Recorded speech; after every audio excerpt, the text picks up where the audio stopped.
Hi everyone, welcome back to the channel. Do you like my new shirt? My mum just got me from Primark. It does have the new album Idols on the back, all the songs on the back. So if you have a Primark near you and you want a Youngblood shirt, go get one because I fucking love this shirt. So thank you, mum, if you're watching. I fucking love this shirt. So much so that I've, not that you can see because of the lighting. Hang on, if I look this way, can you see it? I did buy makeup how Youngblood does his makeup, plus mascara. I don't think he puts mascara on, does he? Does he put mascara on? I just don't know about it. Now let me just changing the camera angle. Does that look a little bit better? Okay. So, we're doing something a little bit different today. We are reading people's confessions on Reddit and reacting to them, rather than am I the asshole ones. So strap in, get comfy, get your snacks. Although if you feel like you're gonna and probably spit out your snacks, it's probably best you don't. But without further ado, let's get into these confessions. Alright, let's go. Okay. I haven't told my family I'm dying. That was like the top post, and I'm like, maybe you should tell them, because if you die and they find out you knew, that would be really, really shitty. Oh, okay, so I've always been very healthy, sort of accidentally. I don't really work out, but I do a lot of outdoor blue-collar type activities. I grew up doing nature stuff with my dad. So it was really noticeable last year when I started feeling run down and having these sudden sharp headaches, trouble breathing, just a really run down feeling. Then I started getting some numbness and twitching in my face, and my vision started doubling sometimes. And I started getting dizzy if I stood up too fast, and then if I stood up at all, I kept getting worse, so I finally took a day off work and went to see a doctor. Many tests later, I have a mass growing in my head that they can't do anything about. It'll be a couple months before I start showing symptoms I can't hide, and then a little while after that, hamburger time. I'm going to assume that means dead. I don't know. Whatever hamburger time means. The doctor told me, and you know what I did? I went home. I went home to my wife and our 2 daughters and our son, who, I mean, none of them are even teenagers yet. Am I going to cry in the first one? Oh my god, I'm going to cry. And my boy wanted to play basketball in the park, so we did. And my girls wanted to play Fortnite and braid my hair, so we did. And I just kept on. First, I didn't want to ruin their Christmas. Then I didn't want to ruin their New Year's. And then I didn't want to ruin anyone's birthday. So I just kept not ruining stuff so far. I should pause here and explain that my wife is a recovering alcoholic who is most of the way blind via genetic disease. I take care of my dad, who is in the late beginning stages of dementia, which is exacerbating. Did I say that? Exacerbated. I know what it means, I just can't say it. By his drinking after my mother left him, and when they were 65, so she could join a traveling band of white supremacists. Whoa, okay. This took a turn I wasn't expecting. So I'm not fucking kidding. Man. I'd still tell your family, but Jesus Christ. We had no other family. It's me taking direct care of a bunch of people who can't really fend for themselves. So what happens to them when I die? Care homes, maybe. What about the kids? I have no idea. Right now, everyone lives in their own houses and shits in their own private bathroom, and life is pretty normal in spite of everything. The second I reveal this, I torpedo the whole world, just blow it wide open and let the sea claim what and whom it will. I won't be able to stop it. So I'm sitting here on the 12th night of the 4th month, 12th of April. I think there's such a weird way of saying it, but alright.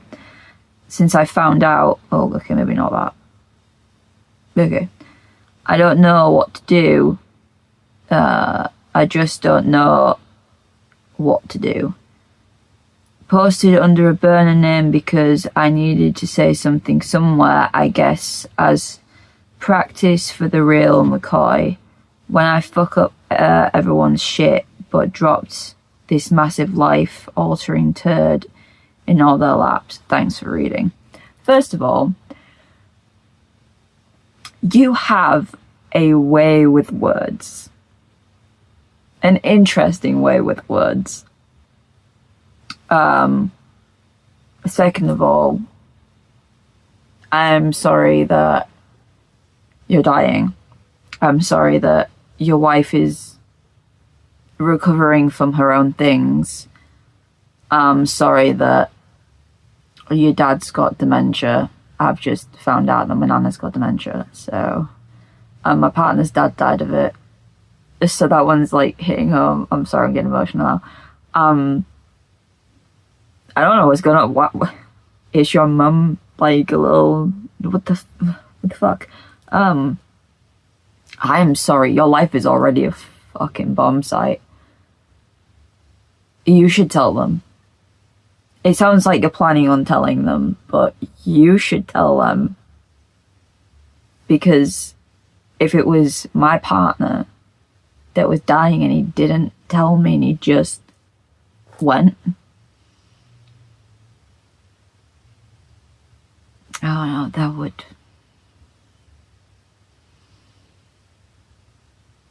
would probably hurt more than if you actually told. Because you'd be like, what the fuck, out of nowhere? It's not out of nowhere, you should tell them. So that they can, I know you're going to have to keep reminding your dad and reminding your dad and reminding your dad. But at least then they can spend what time you've got left together and making some amazing memories that your kids could keep forever. You should tell them. Please tell them. Please, I'm trying not to cry, but please tell them. Okay. On to the next one. I accidentally named myself after a dead rat. I was very curious when I saw that title and was like, dead rat? Let's find out. It's a short one. This isn't too deep. I just thought it would be interesting to share. For context, I am transgender. I got that, don't worry. After about a year before I came out, I volunteered at a farm for special needs children and teenagers. It allowed them to spend time with the animals and just have a nice break. I was one of the older ones there, and my favourite animals were the domestic rats. They died pretty soon after I joined, but I had so much fun with them. Now, skip forward to a couple years, and I am now out as trans. I was looking through my photos and I saw one of this rat. For some reason, I couldn't place its name, and then I realised it's my name. I inadvertently named myself after a dead rat. Clarification, it's a normal human name, not a typical pet name. Edit, Happy Pride. Happy Pride Month, guys. It is Pride Month as I am filming this. And this was posted 2 hours ago, so Happy Pride. I don't think that's a bad thing, though. I mean, if it's a typical human name, then it's not a bad thing at all. And as long as you like your chosen name, I don't think it matters. Also, I guess it's a slight tribute to one of the rats that you liked a lot, so I think that's a good thing. There's nothing wrong with that. I also didn't read any comments from the last post, but there is one comment on this post, so let's read it. Of all the ways to choose a name, accidentally honouring a rat you loved is honestly one of the sweetest. I agree. I fully agree. I've just upvoted that. I fully agree with that. It's so sweet. Accidentally. But it's so sweet. I like that one. That was a pick-me-up from the last one. I know I'm not going to the last one for read a comment. We're not reigniting that one. Okay, so, confession 3. I have been a ghost employee for 6 months and I am not stopping. I just want to know what ghost employee means. That is my stomach telling me I'm hungry. Either that or it's young blood speaking to me, and that's fine. Are you getting paid for being a ghost employee? I hope so. Okay, so let's find out. I quit my last job over 6 months ago, but I am still on the payroll and I haven't said a single word about it. This company was an absolute nightmare to work for and they basically destroyed my mental health for 3 years. I've worked at a place like that. I was hired as a junior analyst but ended up doing the work of 2 senior managers who quit and were never replaced. I was pulling 60-hour weeks with 0 overtime pay, and my boss literally laughed in my face when I asked for a small raise. When I finally handed in my notice, I expected them to cut me off immediately, but the HR department is such a total disaster that they just forgot. Every 2 weeks, like clockwork, a direct deposit hits my bank account. At first I was terrified and thought about calling them to fix the mistake, but then I remembered how they cheated me out of my annual bonus last year. I decided to treat myself to my own unofficial severance package that I actually earned. They owe me for the unpaid nights and the weekends I spent fixing their broken database while my manager was out on a golf course. I haven't spent a single cent of the money yet, and it is all sitting in a high yield saving account. What's a high yield? Anyway, just in case they ever figure it out. It has been 24 weeks now, and nobody has noticed a thing. I still have access to my old work portal too, but I never log in because I don't want to trigger any security alerts.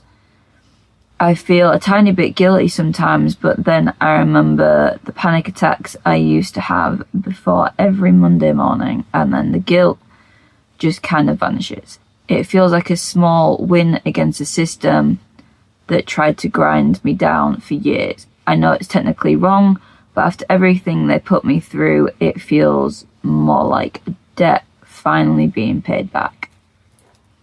So you don't work for them anymore and you still getting paid. That's... Give me the money. Give me the money. I need the money. Give me the money. That would be so cool, but also really bad at the same time because you can't spend the money. Because if you spent the money, because then you'd have to pay them back. Surely to God, eventually they'd notice. They have to. I know you said it's a bit of a shit show, but surely to God they've got to fucking notice. What the hell? How do they not notice? How much of a shit show is it for HR to not know? You handed in your notice. They know you've left. You don't work there. You don't even clock in and clock out. What? I would so be tempted to spend the money, but then be like, shit, I can't pay it back. That is a dilemma, my dude. Okay, what have we got comments-wise? Top comment. Kind of reminds me of the guy who got a 13-year prison sentence, but the cops never picked him up. Sorry, I don't remember all the details. So he spent those 13 years making a better life, owned business, got married, and had children. The whole time he waited to be picked up. When the cops finally realised what happened and they picked him up, the judge gave him time served because of how he turned his life around. That's pretty cool. Don't know how that corresponds with that, but that's a cool story, and I might have to go find that to read it. Okay, next story. I want to experience a kidney stone again. Now, my partner's had a kidney stone. I've never had one, but he's had a kidney stone, and he has described unbelievable pain. Now, my partner can be in pain and you would never know. He's hurt himself and you would never know. He is an absolute champ when it comes to pain. He was doubled over. He collapsed at work, apparently. He was saying to me he collapsed at work. Unimaginable pain, and for someone who doesn't really react to pain whatsoever, it's bad. How would you... There's a word for that. Is it masochist? What is it? People who enjoy pain. Whatever that word was for that. So this person has said, I kind of want to experience a kidney stone again. Not a big one, of course. Ideally, no longer than 3 millimeters. I've had one kidney stone in my life. It was 3 millimeters. It hurt. I'd say it was the third most painful experience in my life. It took about 24 hours to travel down and pass. Oh, lucky you. About every 30 minutes, I would feel the horrid pinching and ripping sensation in my lower back. It was awful, and I want to experience it again. It was a kind of pain that distracts you from everything going on in the world, good or bad, and just grounds you in the moment, almost like a pain high. Are you okay? Did someone knock some brain cells loose? Are you okay? You want to go through that again?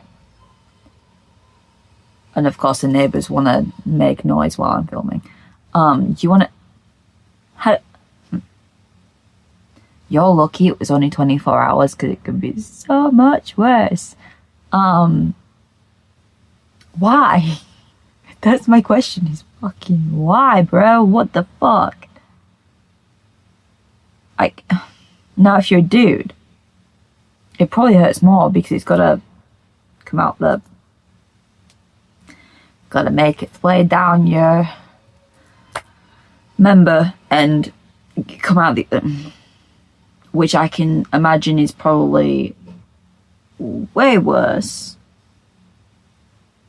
Maybe way worse, I don't know. Probably about the same as it coming out of the lady.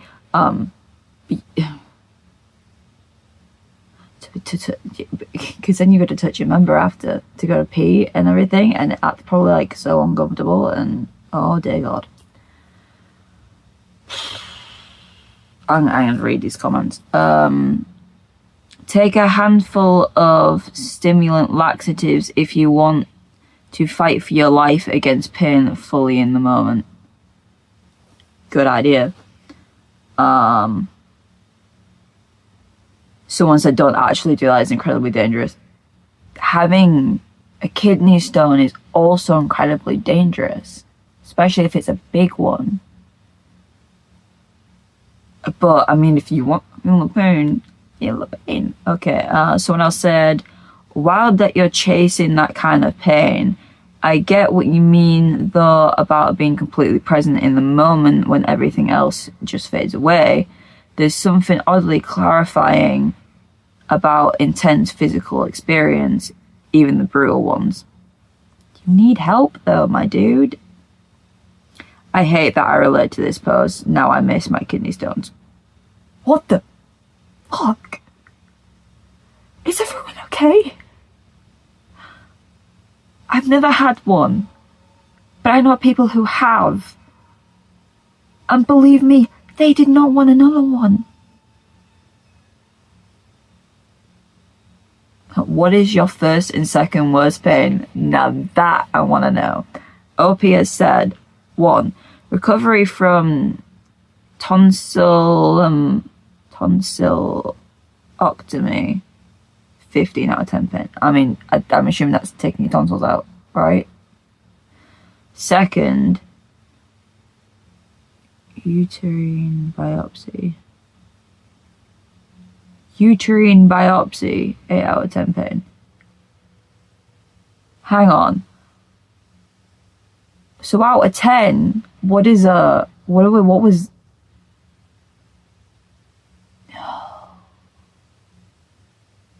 You are a different kind of creature. You are not human.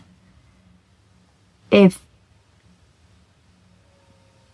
that biopsy was 8 out of 10, what? How could passing a kidney stone be less? Please, world, do not give me a goddamn kidney stone. I do not want to feel one. But you guys need help. Oh, you need help. Okay. Next. I know a lot of stories, but some of them are short. And these are interesting and juicy. Okay. I have a crush on someone I cannot pursue.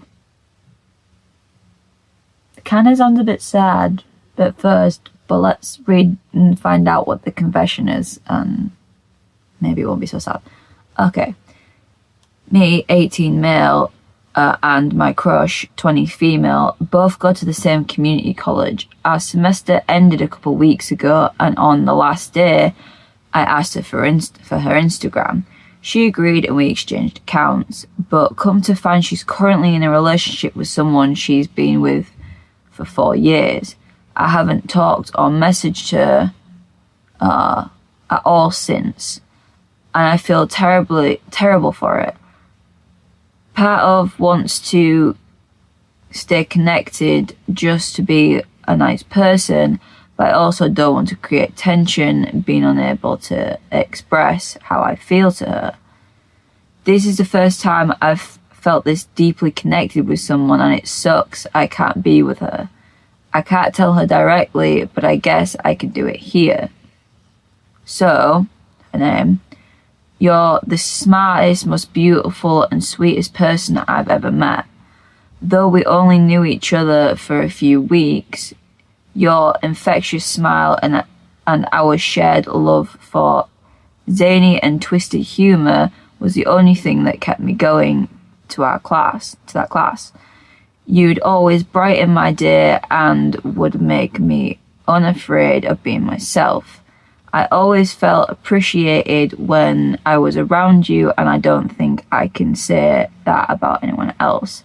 I wish I could have gotten to know you better, and I wish I could be the one by your side, but I can't. Aww. I just want to hug this person.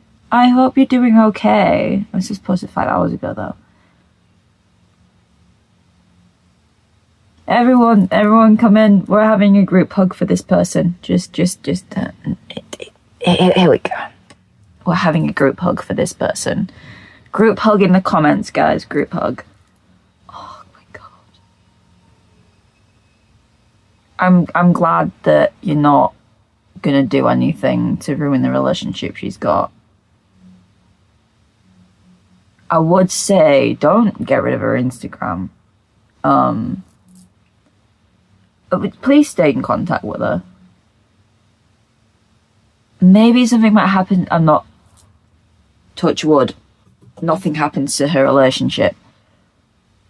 But if it did, you have a chance, maybe, if she likes you the same way. I don't know. She sounds lovely, though. If we should now. If we should. I'm sorry. I'm not reading the comment because it is longer than the story, the confession, so. Okay. Final story. I clicked on it because I feel like it's going to be juicy. But final story. I'm in love with my cousin, aka family friend. Will never tell him. If he's not.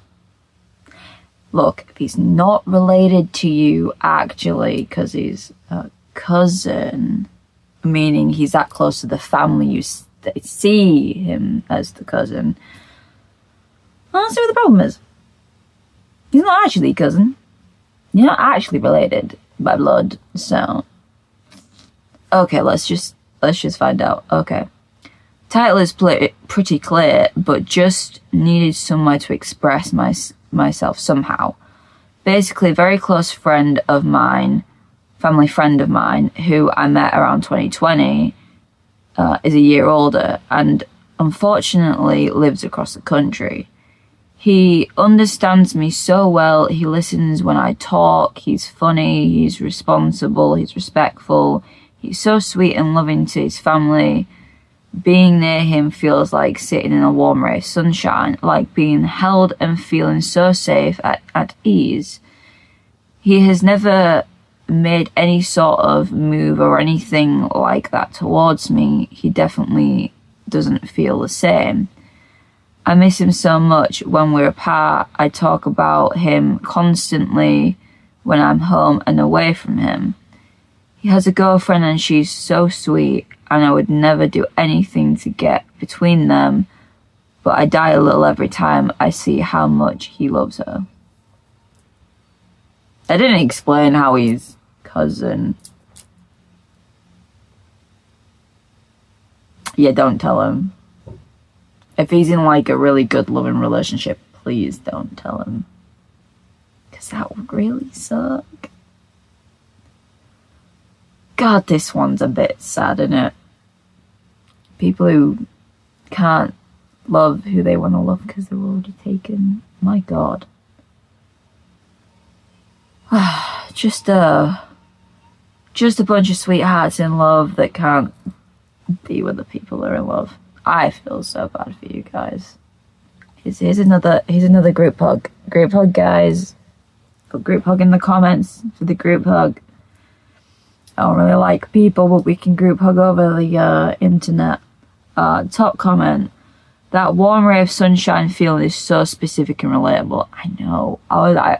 This whole time I was reading, I was like, I'm thinking of my partner. Like, my God. Apart from, like, the end part where they have a girlfriend, you can't be with them. You really captured what it's like when someone just gets you completely. The distance and him being with someone else makes it extra brutal because you can't even properly process those feelings. I've been there with the whole family friend situation when you're stuck watching from sidelines, knowing nothing can happen. I mean, I haven't. Have I? No, I haven't. It really sucks though. Like, because clearly you really like them. These two people that have crushes that they can't have is like, honestly, the way you described your feelings. I'm so sorry, guys. I wished we'd ended it on an interesting one, but really it's just that you're in love and you can't have them. Okay, we'll read a couple more comments. He is an example of the type of person you're looking for. Never settle for less. There will be another just like him. They always said plenty of fish in the sea. You just gotta find your fish. Some people become your favorite person without even becoming your person, and that's a special kind of heartbreak. OP says, he's the only person who really listens to me. I know I'm very low on his list of people, but still, it's so hard. I doubt you're so low on his list. No. Don't sell yourself short. He's probably got you up here. It'll be girlfriend and then you.